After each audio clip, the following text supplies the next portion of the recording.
Hello ladies and gentlemen, and welcome to an episode of Starting From Scratch. Now, we have got to be buying a lot of contracts these days. We've got two teams at the moment, and they're all requiring new contracts. I kind of do feel as though the contract system is quite flawed, in the sense that, they tried to make Team of the Week realistic. You have your fitness of the players. But, I mean, players aren't signing new contracts every 7 games or, every 8 games or whatever it is. I feel as though they should, maybe change up the contract system, do it, in a different way. I mean, there's a whole bunch of different ways, but it would probably require a bit of a overhaul on how Ultimate Team works, so...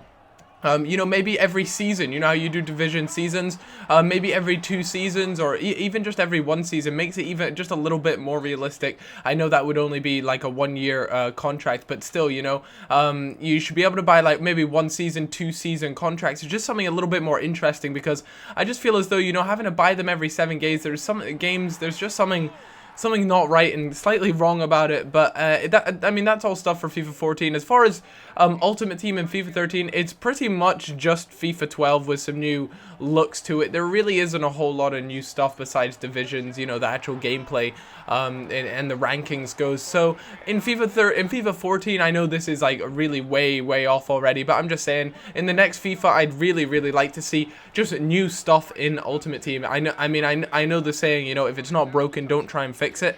But you got to keep people interested and fresh, and I do feel as though they're definitely gonna have to bring something new into Ultimate Team. They brought divisions in this year, but it just isn't enough. You're still just playing FIFA games, it's just that you might be going up a season or whatever. There's no trophy cabinet or whatever you can have during Ultimate Team seasons. I believe in head-to-head you have a bit of like a trophy cabinet, but you just don't have that in Ultimate Team. So I feel as though they've got a lot of potential, a lot of room to wiggle with when it comes to FIFA 14, and I hope they get their finger out their arses and actually do something really cool and really funky with Ultimate Team. But with that being said, we're into this and we're winning 4-1. That is all gravy, baby, and that is a new move.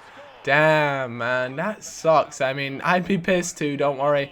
Those sort of noob moves there would drive me crazy, but my defender gets on the wrong side of the attacker there, and that's one of the things I've noticed so often with FIFA 13, is that my defenders are always on the wrong side of players.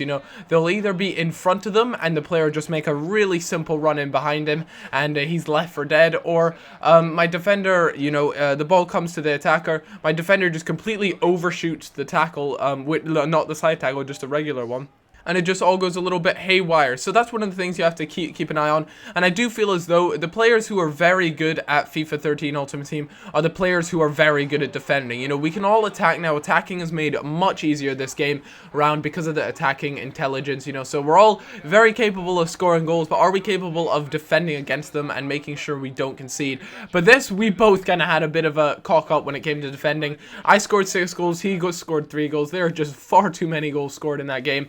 But this team is shaping up nicely. Definitely a really nice team. I've actually had quite a lot of tweets, Facebook messages, things like that, just letting me know that they've actually tried out my non-rare Spanish side, and they've been very successful with it. So, if you guys haven't already given it a go, I would highly recommend it, because it seems as though it hasn't only been working for me, it's been working for quite a few people. But, nevertheless, I came up against his really interesting side. I say it's interesting, it's an all-English side, but it did have some bronze sprinkled in there, and that kind of made me feel as though, this game should be a little bit easier. But look at the halftime stats. It was very even, and I just couldn't poke a hole through his defense. There was just something about it. But Adrian, oh my god, you filthy little slut.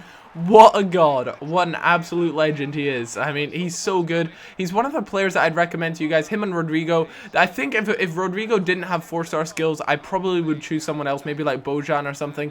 But, because Rodrigo has those 4-star skills, it makes him so versatile and so good. Sergio Canales with a very rare finesse shot that you guys probably notice I don't score many of those. But in all honesty, I should probably try them a little bit more often. I've really started to do them a little bit more in my career mode as well. I've started to do a couple more finesses, and I feel as though I kind of been neglecting them because I noticed they were so weak in FIFA 13. I kind of just shut them out right from the beginning. But it didn't take long. He actually brought on Beckham. Beckham was a substitute. He brought him on, and Bexy, I'm always happy to concede against the legend that is David Beckham, but I still wanted to make sure I was going to win this game, and it was important that I did, because I believe if I win this game, I go on to Division Division 1. And what do you know, I managed to hold out that 2-1 lead, which, you know, I can't say I played my best. As you guys can see, the player ratings weren't that great, but it was really important. And can we all have a round of applause? Let's get the confetti out. The title's been won. Everyone, put your hands together and start clapping. Get your party poppers out.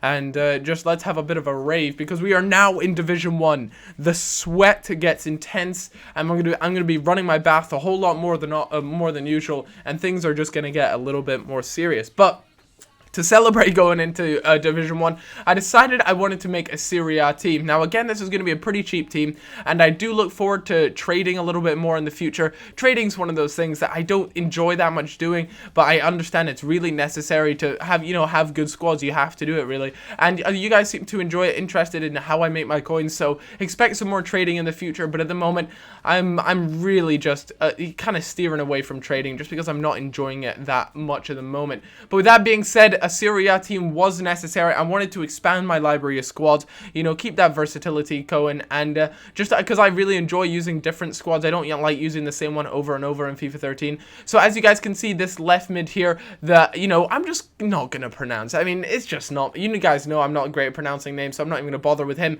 But if you guys would like to go on over to my Facebook page, go on to futhead.com, create a Serie A squad that you think I should make, and then leave it in the comments on my Facebook page. So go ahead and do that, and I'll pick a winner. That winner will be showed on here for whatever reason, and I hope you guys all enjoyed this video. Like I said, go on to futhead, futhead.com, create a Serie A squad that is relatively cheap, around the 20k marker, and the winner, I will use the team essentially. So thanks a lot, guys, for watching. Have a great day, and I'll see you later. Bye bye.